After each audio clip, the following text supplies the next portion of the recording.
तो दोस्तों आज 13 अगस्त को केदारनाथ धाम का यात्रा चालू हुआ कि नहीं और केदारनाथ धाम के अलावा अन्य 3 धाम की यात्रा चालू है या बंद है, आइए आगे मैं आपको बताती हूँ।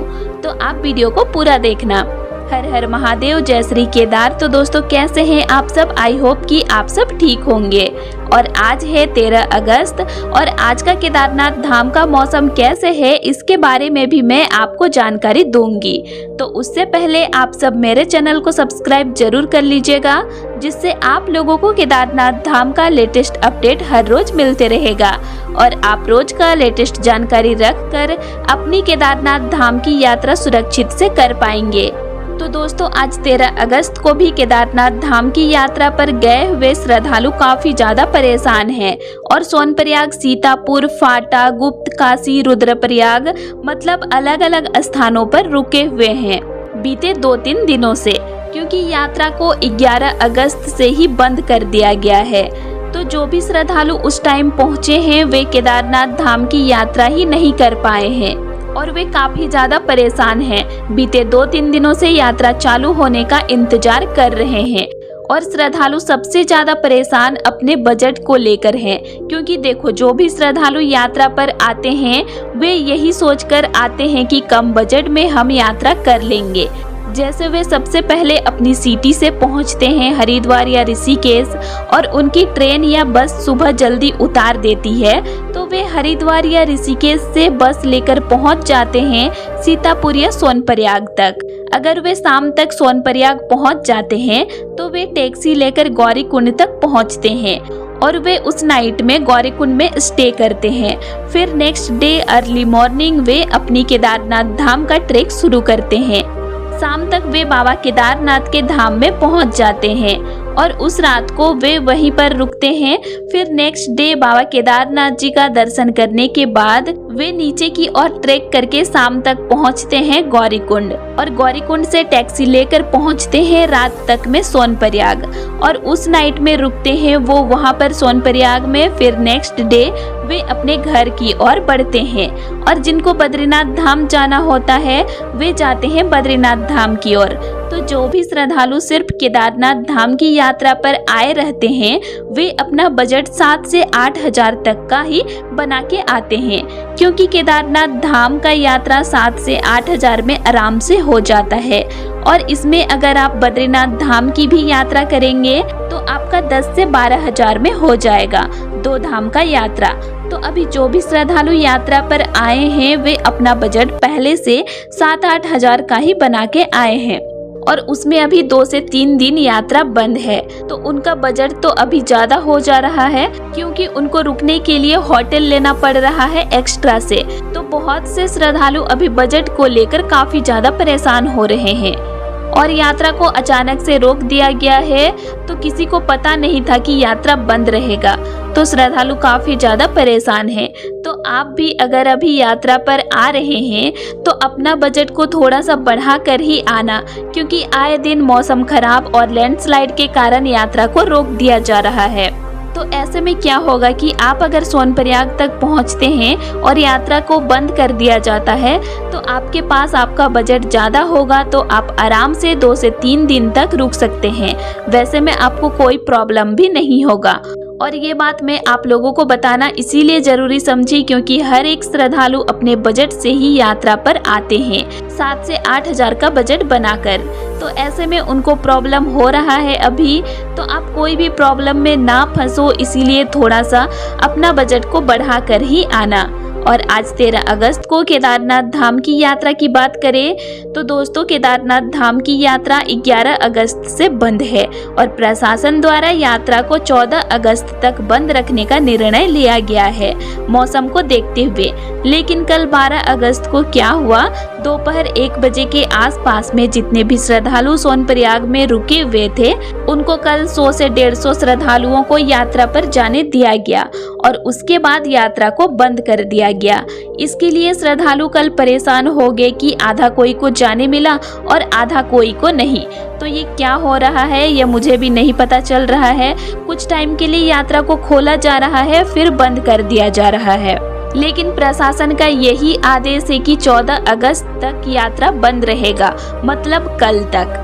उसके बाद मौसम को देखते हुए यात्रा को शुरू कर दिया जाएगा। तो जितने भी श्रद्धालु अभी आसपास के स्थानों पर रुके हुए हैं वे आराम से रुके, यात्रा को पूरी तरह से शुरू होने दें, फिर यात्रा करें। वरना आप दूसरों का सुनोगे कि यात्रा चालू हो गया है, फिर आप सारा सामान लेकर सोनप्रयाग पहुंचेंगे तो आपको पता चलेगा कि अभी यात्रा बंद है। तो इसीलिए आप परेशान मत होइए, यात्रा को पूरी तरह से शुरू होने दीजिए। यात्रा को बंद भी किया गया है तो वो आप लोगों की सुरक्षा के लिए ही किया गया है, ताकि आप कोई प्रॉब्लम में ना फंसो और सुरक्षित से यात्रा करो। इसके लिए यात्रा बंद किया गया है। वैसे भी केदार घाटी का मौसम का कुछ पता ही नहीं चल पाता है। अभी अगर ठीक है तो थोड़ी देर बाद बारिश बहुत ज़्यादा मात्रा में हो जाती है। तो 14 तारीख तक बारिश ज़्यादा होने की संभावना है, इसीलिए श्रद्धालुओं को यात्रा करने पर रोक लगाई गई है।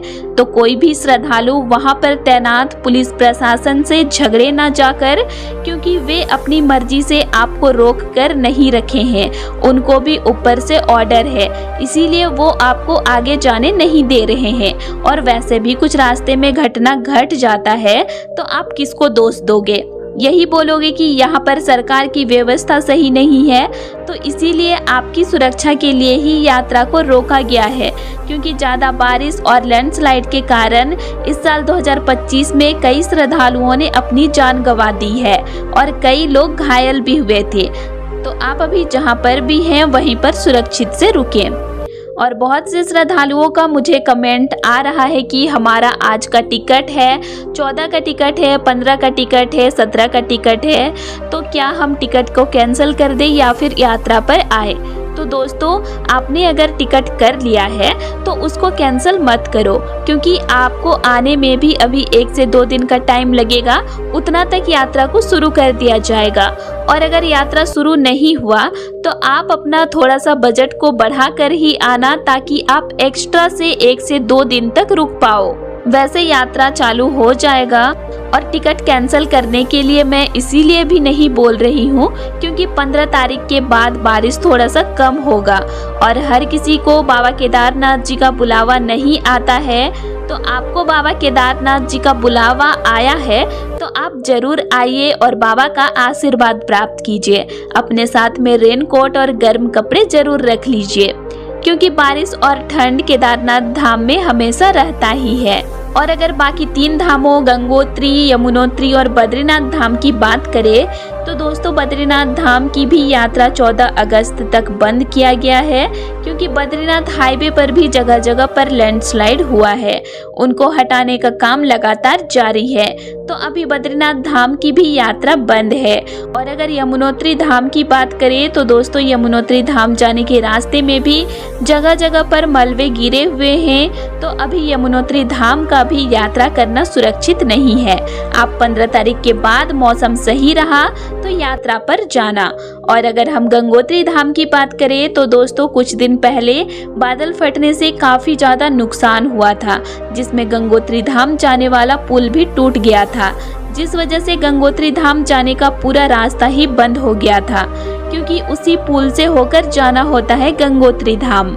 लेकिन अब इस पुल को तैयार कर दिया गया है, आप देख सकते हैं नया पुल बन चुका है। तो अभी गंगोत्री धाम की यात्रा आप कर सकते हैं, लेकिन यात्रा अभी बंद है। जब शुरू होगा तो मैं आप लोगों को अपडेट दे दूंगी। बाकी केदारनाथ धाम की यात्रा बंद है। और आज 13 अगस्त को केदारनाथ धाम का मौसम सुबह से ही अच्छा है। बारिश आज सुबह से नहीं हुई है और सूरज आज भी निकला हुआ है। और श्रद्धालु थोड़े से पहुंचे हैं केदारनाथ धाम में, जिनको कल कुछ टाइम के लिए छोड़ा गया था। वे कुछ श्रद्धालु आज मंदिर परिसर में नजर आ रहे हैं। बाकी यात्रा को पूरी तरह से चालू होने दीजिए, फिर आप सब यात्रा करना। तो दोस्तों, आज के लिए इतना ही। और आप लोगों को मेरा आज का इन्फॉर्मेशन कैसे लगा ये मुझे कमेंट करके ज़रूर बताइएगा। और वीडियो अच्छी लगी तो वीडियो को लाइक कीजिएगा और साथ ही चैनल को सब्सक्राइब भी जरूर कर लीजिएगा। और अगर आप लोगों को केदारनाथ धाम से रिलेटेड और भी वीडियोस देखने हैं तो मेरे चैनल में अपलोड हैं, आप उनको भी देख सकते हैं। तो चलिए फिर मिलते हैं एक नई वीडियो के साथ। Thanks for watching.